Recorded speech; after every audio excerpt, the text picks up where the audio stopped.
And many in this room have gathered for both of those. In the process, there has been a continuity of consciousness.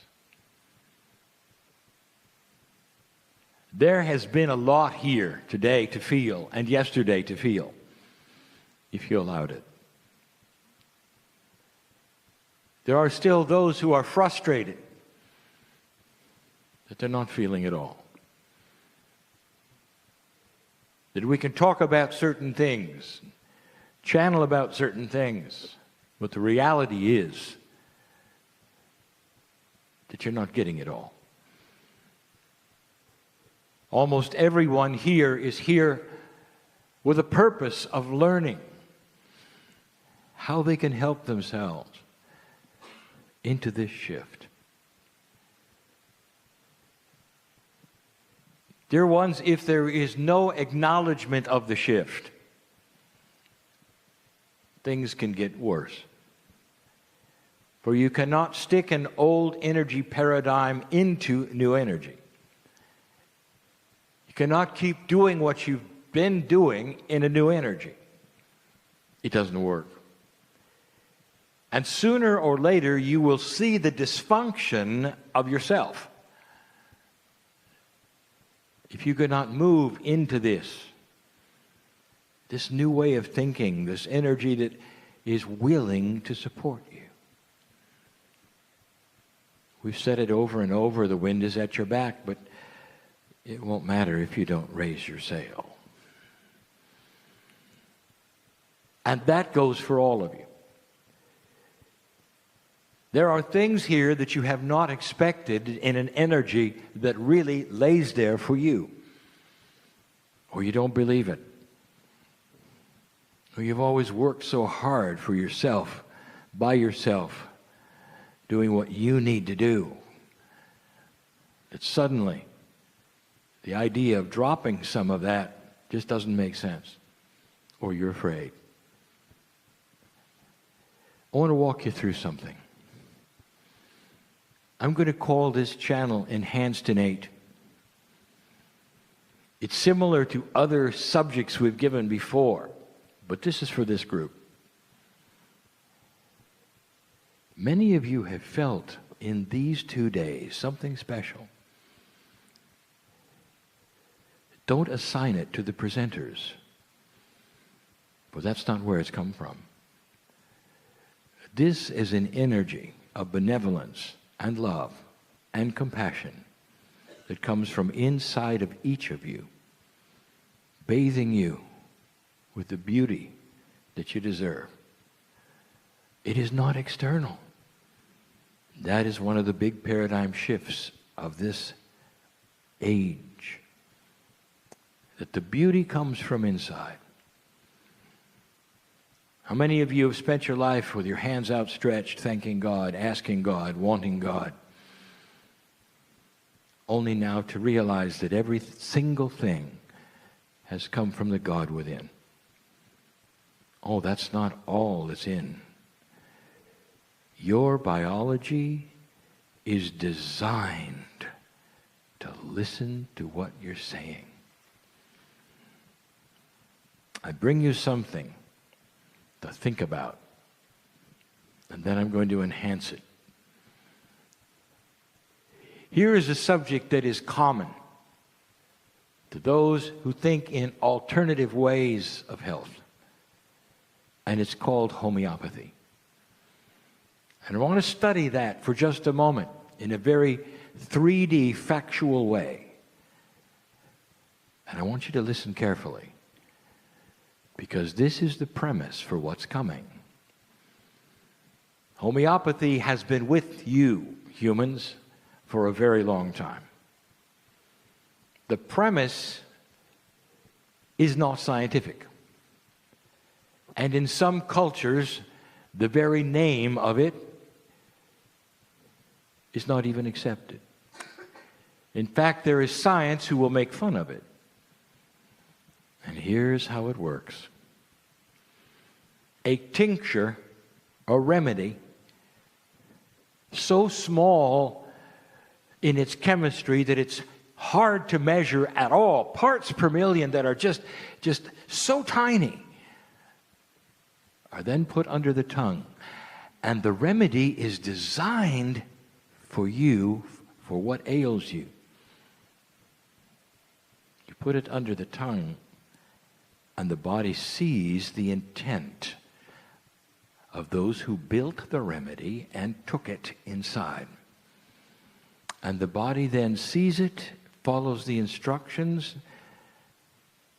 and heals itself, cures itself, rids itself of the problems. That is the basis of homeopathy. You are taught, if you are taking it to give intent as well, for it then enhances the cures that are there to be enhanced.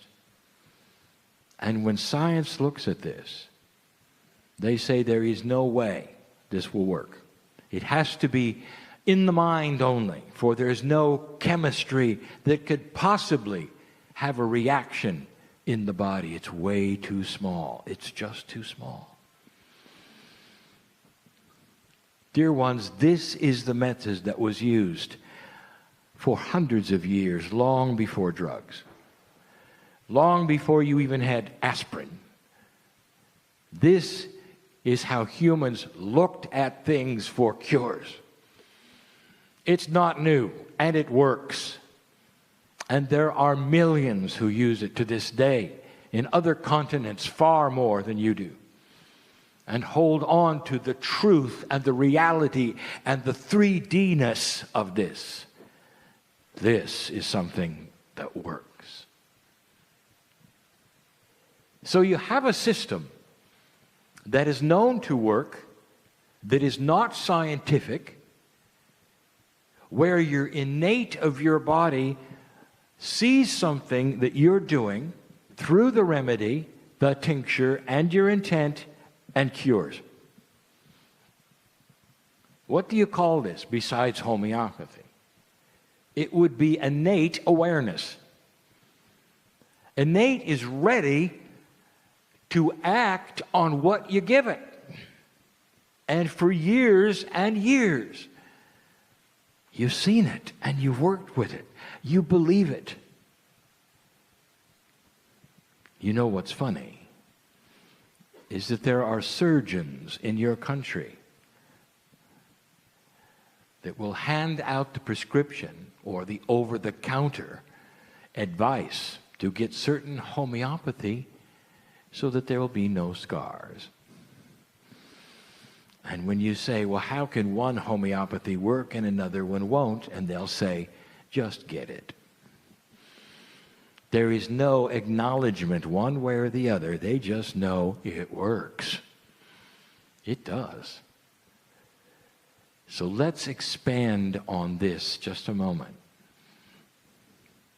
This awareness of innate is more enhanced than ever before.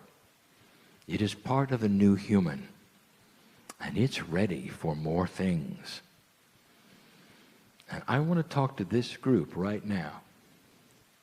What if I told you that in every single human being, there is an innate awareness right now, you might even say with its eyes wide open and its hands out, saying, what else is there I can do for you?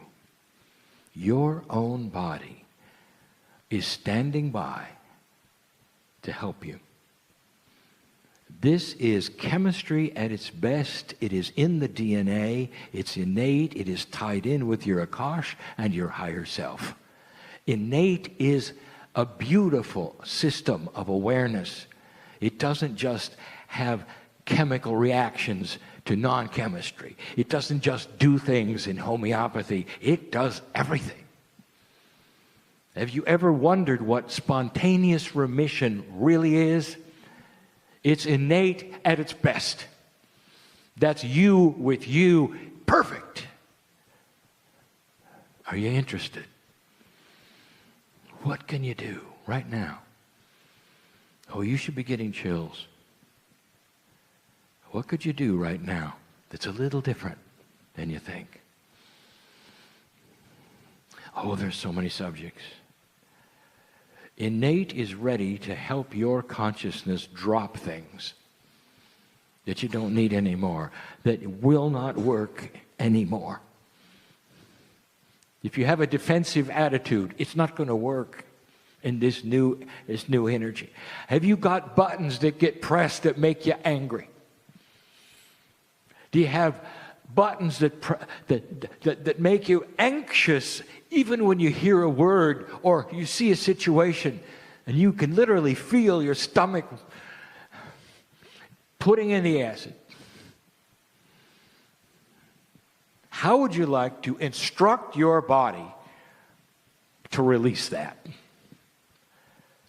What if you instructed your body to release anything inappropriate for the beauty of who you are?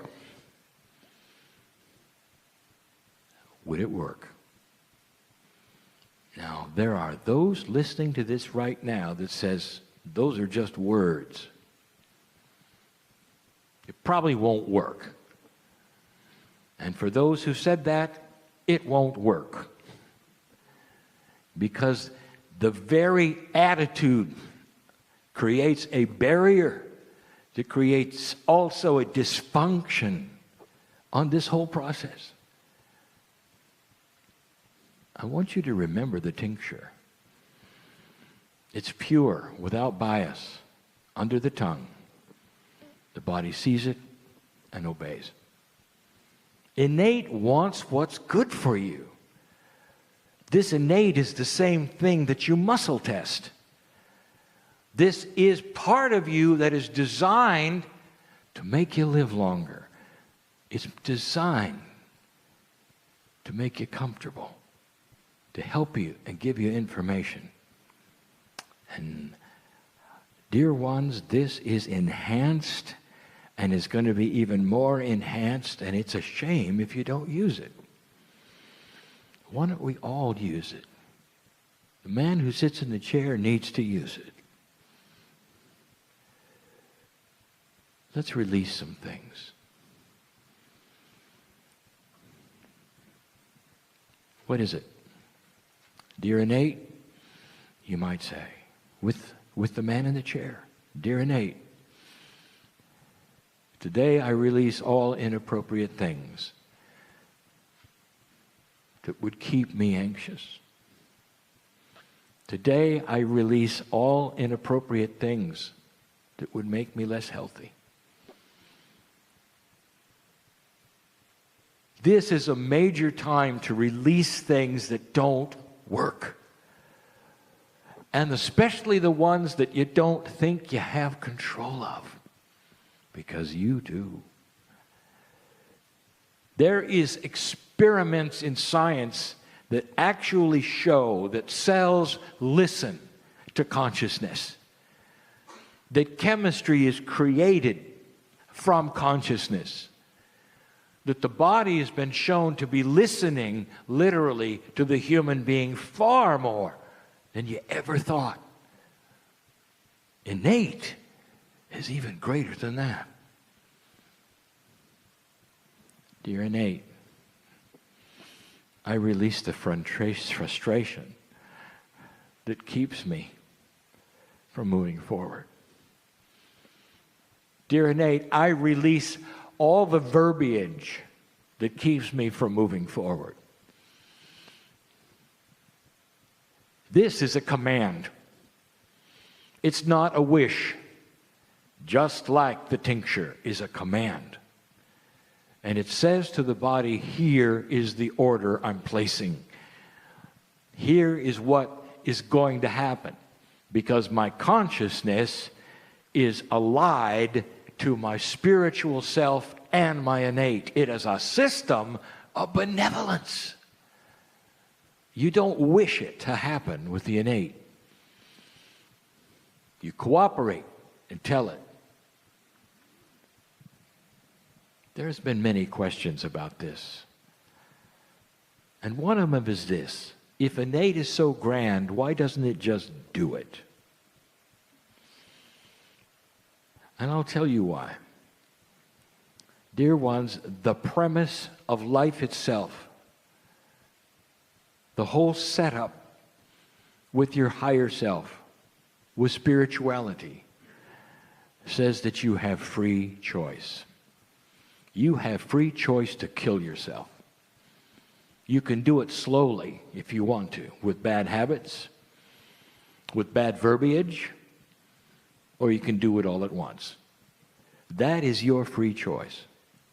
And innate sits there, ready for instructions. If you spend your life and never understand that you can talk to your cellular structure, your body will simply do whatever it wants to in full dysfunction and imbalance. That's where the diseases come from. Did you know that science has shown that those who are joyful and laugh a lot live longer? Because the cellular structure is balanced. There's a consistency and a coherence that works together to keep you alive. That's just laughter and joy. I'm talking about instructions for life. What are your instructions today to your body? I'll tell you, all of you have got to release things. What about the self-worth issue? Here we go again. It stands in the way of so much. Dear ones, let's release everything you were ever told about who you are from anybody. I release anything that defines who I am. Dear innate, those who have talked to me, systems who have talked to me, even instructors and the ones I've loved who have talked to me, I release information that is not majestic to my body. What about that one? Can you do it? Let's do it together. Man in the chair, listen. This is for you too. Releasing the things that are inappropriate. Your innate knows what they are. You've just given permission to move into a place where you will feel the wind at your back. And you will leave this place feeling different. And slowly over time, you'll start seeing the shift. There are some humans that feel that exercise is tough, and they don't want to do it. And there will be those who say, you know you should. And they say, I know I should. And then finally, when they get a friend or something else that says, I'll go with you. And you will get there to that place where you'll exercise, or the place where you'll walk or run or whatever, and you'll do a little. And you'll come back and say, that was awful. And they'll say, let's do it again. And so you do it again. 3, 4, 5 times, and just about when you're ready to say, this is nonsense, you start to see the results. Only a little bit. And then suddenly you're a fan. And you're out there before the sun comes up, running around the block. And the difference? You got to see results. Dear ones, it's exactly that way. What you do today, right now, starting slowly with me, your innate will hear. If there is pure intent, if you're just doing it because you're in a group, it won't work. But if you mean it, it's going to start a process. And when you start to see the results, it'll be you being more comfortable with you, sleeping better at night, not worrying about the things you worry about. Having a joy factor start to come back so you awaken joyful, and not with pain, anxiety, suffering, worry, none of those things. That's all old stuff. It's not for you. And you're going to start feeling it, and you're going to know this works. And then you're going to start looking at specifics to drop and release that are you, just for you. A lot of them are in your Akosh. You know that, don't you? You carry them in, and they keep pushing, and they keep going. Dear innate, you might say, I release any and all things in my Akashic record that will keep me from seeing my magnificence today. See it as done. That's why you came. This is why you came. Let this be the beginning of many sessions of release for you. And let it be that you will see results and run around the block before the sun comes up.